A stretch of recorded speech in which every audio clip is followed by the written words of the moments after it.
pwede akong mag-cross mamaya para naman makapag-practice ako. Practice, attorney? Na-appreciate ko yung enthusiasm mo simula nung pina-assist ka sa akin ni CRD. Pero totoong kaso na to eh. Kailangan seryoso at paghandaan. Kasi kapakanan ni Hope yung nakasalalay dito eh. Naikwento ni Monica na ginusto mong ipalaglag ang bata noon. Tama ba ito? Speculative, Your Honor. Rephrase, counsel. Mrs. Ozdemir, bakit mo ginustong ipalaglag ang bata noon?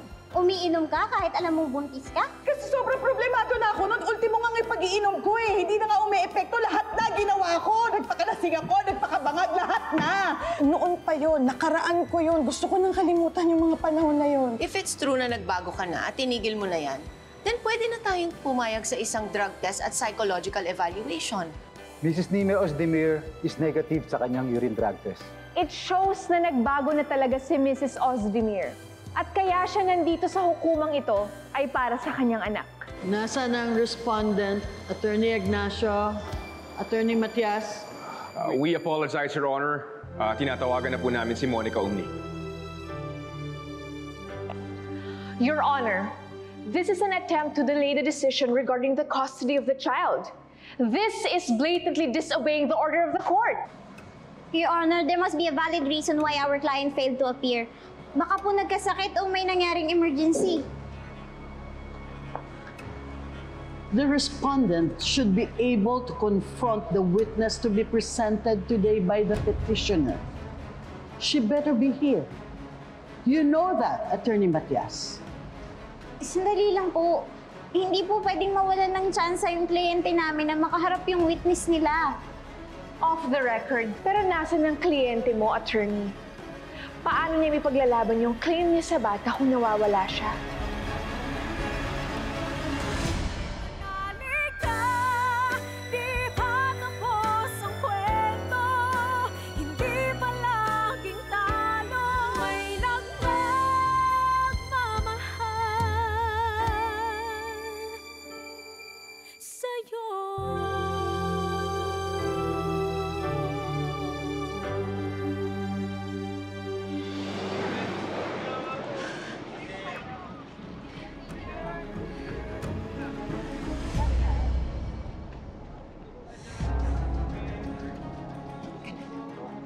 Judge, baka tinakas na ni Monica yung anak ko. Kasama niya po yung bata eh.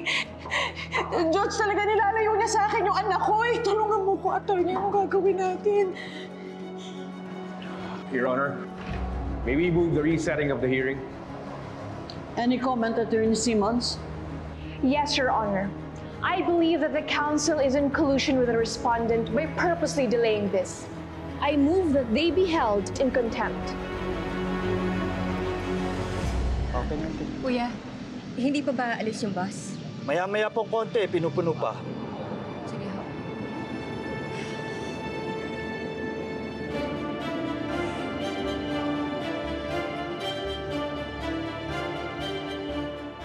You're overreacting, attorney.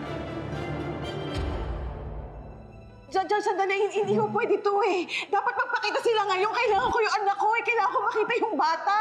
Judge! Ilabas niyo yung kliyente niyo! Silence in the court. Ano nang mangyayari, attorney? Bakit ganun kasi? Bakit wala pa sila dito? Baka mamaya kung ano nang mangyayari sa anak ko. Anong gagawin na natin? Anong gagawin ko? Respondent's counsel, you are given 48 hours to produce the respondent here in court. 48 hours? Yes. Am I making myself clear? Huh? Attorney Matias? Attorney Ignacio? Yes, Your Yes, Your Honor. Honor. Otherwise, you know the possible consequences.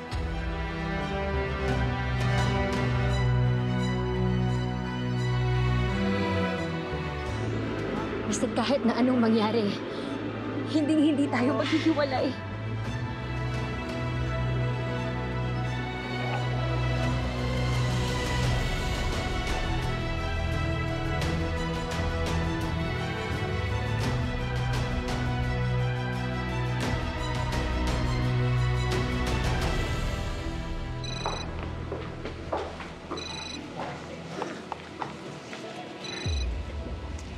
Ano na?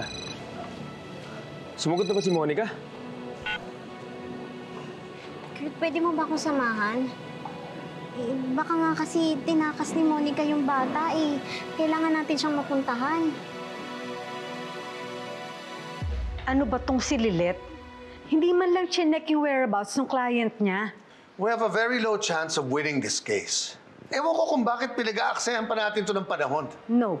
Kailangan maipanalo ni Lilet ang kasong ito. Ayan ka na naman eh. Wala namang patutunguhan tong usapan na to. Ayokong matalo. Do you understand? Well, then she has to do a lot of effort and study para maipanalo tong kaso na to. Especially after sa ginawa ng Monica na yon.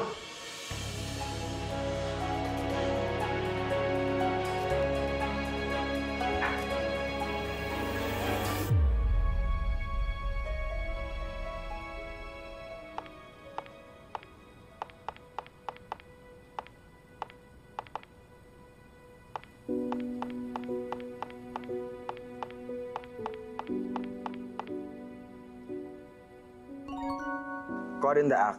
Nagtatalo ang parents ko sa bahay because of mom's latest project, Attorney Lilet. Can I call you now?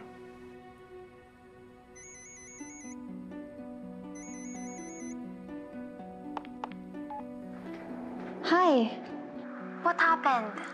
I don't want to bother you with the details. Pero I guess something sa hinawakan ng case ni Attorney Lilet. Mukhang talo, kaya ayun, pinagtatalo na rin ng parents ko. So, this Attorney Lilet, hindi ba magaling? Why would your parents hire her? Hindi ba pwedeng tanggalin na lang siya para wala ka ng problemang madatnan sa house niyo? I don't know what's the real deal, pero hindi naman siguro kailangan tanggalin agad.